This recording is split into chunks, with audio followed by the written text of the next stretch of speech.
no começo da década de 80, o negócio já não era mais o mesmo. Os principais detentores de ações já estavam acomodados no comando do negócio, e havia uma percepção de que o negócio em si estava deixado de lado.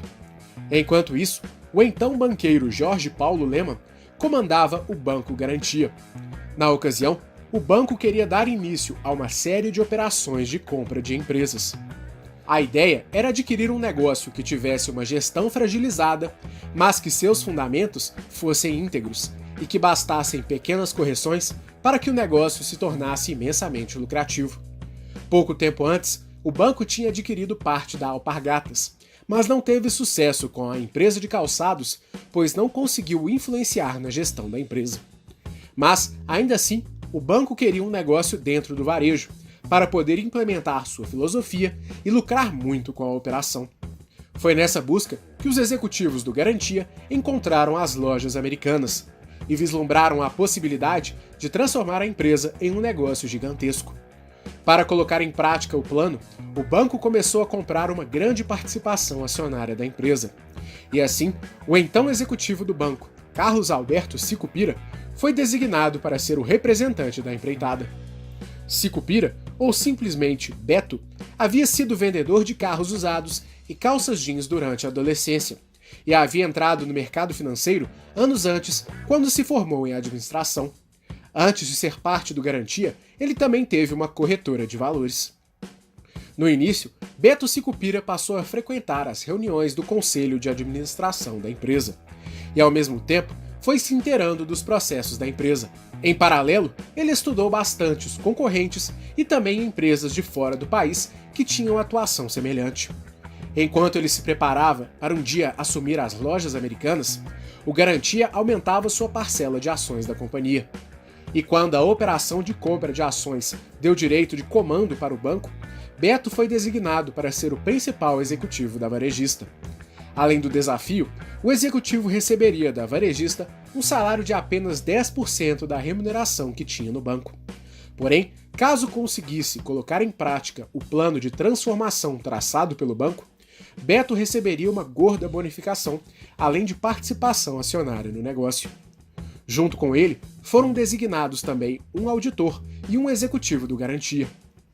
Ao assumir o comando, ele descobriu uma série de incoerências na gestão da varejista. Enquanto os lucros eram contidos, a empresa aumentava frequentemente seus custos e gastos.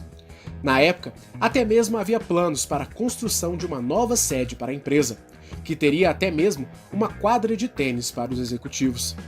Após saber do plano, Sicupira suspendeu a construção da nova sede e deu início a uma nova política de gestão na empresa. Primeiro, ele realizou uma longa avaliação do corpo de funcionários da empresa. A ideia era conhecer o time, identificar carências, encontrar os melhores e demitir aqueles que não acrescentavam muito para a empresa. Nesse processo, 40% dos funcionários foram demitidos, num total de 6.500 pessoas. Além disso, houve uma mudança drástica na remuneração dos executivos, com a implementação de um sistema de remuneração variável, de acordo com o desempenho de cada funcionário, baseado também em um sistema de metas. Até então, os executivos recebiam salário de forma fixa e, eventualmente, recebiam bonificações até mesmo quando a empresa apresentava resultado anual inferior ao ano anterior. A mudança foi encarada com ceticismo e revolta por parte dos principais executivos da varejista. Na ocasião, foi realizada uma reunião envolvendo 35 executivos e Sicupira, em que foi demonstrada a insatisfação geral a respeito da mudança. Ao final, apenas 3 executivos concordaram com os termos, e os 32 restantes foram totalmente contrários. Posteriormente, os 32 foram demitidos. A situação gerou uma série de ações trabalhistas contra a empresa, mas dali em diante estava implementada uma nova cultura na companhia, baseada na meritocracia, em que a remuneração estava exclusivamente de acordo com a produção de cada funcionário dentro da empresa. Nessa filosofia, promoções e bonificações também estão unicamente de acordo com a produção de cada um, pouco importando o sexo, o humor ou a relação de parentesco ou amizade do funcionário com os demais membros do grupo. Essa filosofia é parte dos pilares de gestão de Jorge Paulo Lemann e faz parte da cultura do Garantia, que é a cultura implementada em todas as empresas do magnata até hoje. Inclusive, já fizemos um vídeo sobre estes pilares, e o link estará na descrição desta história. Curiosamente, devido à nova forma de remuneração, os executivos poderiam ganhar muito mais do que recebiam anteriormente, caso conseguissem bater as metas da companhia. Além da rigidez dessa filosofia meritocrática, o próprio Lemann diz que Beto Sicupira era um líder ainda mais rígido e obstinado. Para ele, Beto é como um militar, que gosta de botar ordem em qualquer coisa. Enquanto Beto colocava ordem na casa, o Garantia consolidou uma fatia de 70% das ações das lojas americanas, gastando um total de 24 milhões de dólares na época.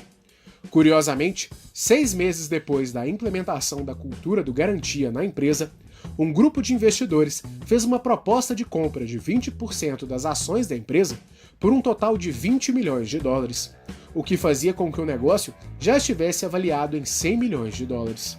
Enquanto estudava e implementava mudanças no negócio, Beto Sicupira enviou cartas para os 10 maiores varejistas do mundo.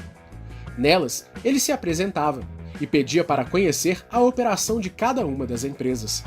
A ideia era que as melhores práticas desses varejistas fossem implementadas nas lojas americanas, naquilo que é conhecido como benchmarking, prática comum e que já explicamos em nosso canal. E o link para o vídeo sobre essa estratégia estará na descrição desta história.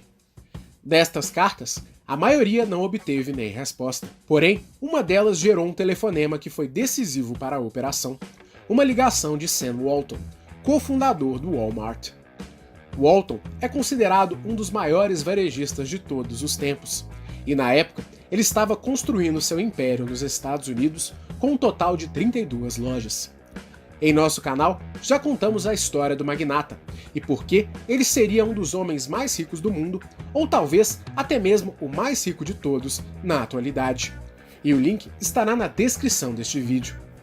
A partir da ligação, Sam Walton convidou Beto e Jorge Paulo para conhecerem as operações do Walmart. Por lá, o próprio Walton recebeu a dupla e os levou para conhecer todo o negócio. O supermercado se tornou um grande sucesso por oferecer produtos a preço baixo e uma enorme variedade de produtos. Para isso, todos os custos eram extremamente monitorados por Sam Walton, que valorizava cada centavo. Esse controle era realizado por meio de uma política recorrente de corte de custos e otimização de processos, tudo para aumentar os lucros e também deixar os produtos mais baratos do que a concorrência. Além disso, o próprio Sam visitava diariamente suas lojas espalhadas pelos interiores dos estados dos Estados Unidos. Ele até mesmo dispunha de seu próprio mini-avião, em que ele mesmo pilotava e monitorava várias lojas em um mesmo dia. Com esses pilares, o Walmart se tornou referência mundial em supermercados. Da visita, surgiu uma grande amizade, e o magnata americano se tornou a principal referência de Beto no comando das lojas americanas. Tanto que na década seguinte, Beto e Jorge Paulo trabalharam para trazer o Walmart para o Brasil através de uma parceria com as lojas americanas. A parceria durou poucos anos, e a dupla deixou a operação após divergências com os operadores locais depois do falecimento de Walton.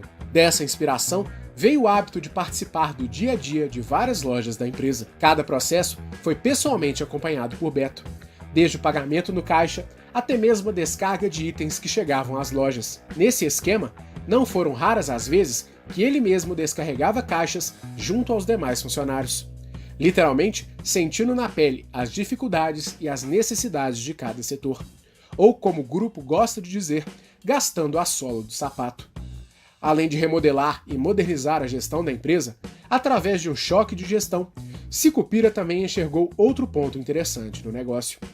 Até 1989, a varejista contava com 50 pontos de vendas, e todos os imóveis eram da própria empresa. A título de curiosidade, o valor dos imóveis era de 100 milhões de dólares na época da aquisição da empresa pelo Garantia, valor cerca de 3 vezes maior do que o da empresa no momento da negociação. O fato de as lojas estarem em imóveis próprios era interessante, pois não era necessário pagar ou negociar aluguéis. Mas, em contrapartida, os imóveis eram possíveis ativos que estavam subutilizados, pois não encorpavam a valorização da empresa. Nesse ponto controverso, Beto decidiu criar a São Carlos Empreendimentos Imobiliários, uma empresa que nasceu para gerir os imóveis das Americanas. A empresa, que começou com os pontos de vendas em seu portfólio, ganhou vida própria e, além de receber aluguéis das lojas, também passou a adquirir outros imóveis que também são usados para locação. Estima-se que, atualmente, a empresa possua mais de 3,5 bilhões de reais em imóveis. Com todas essas mudanças, as lojas americanas reencontraram o caminho do crescimento e aumentaram consideravelmente suas margens de lucro, possibilitando também a criação de novos pontos de venda. Após colocar as lojas americanas nos trilhos e impulsionar a empresa a uma lucratividade até então nunca antes vista, Beto Sicupira deixou a operação em 1993 para dar início a um projeto ainda mais ousado, que deu origem ao primeiro fundo de private equity do Brasil, o GP Investimentos. Desde então, Beto é sócio de Jorge Paulo Lemann e atualmente forma, ao lado de Marcel Telles, o grupo 3G Capital, que possui empresas como Ambev, Burger King, Kraft Heinz, entre outras. Os três figuram recorrentemente entre os homens mais ricos do Brasil e são os protagonistas do livro Sonho Grande, da escritora Cristiane Correia.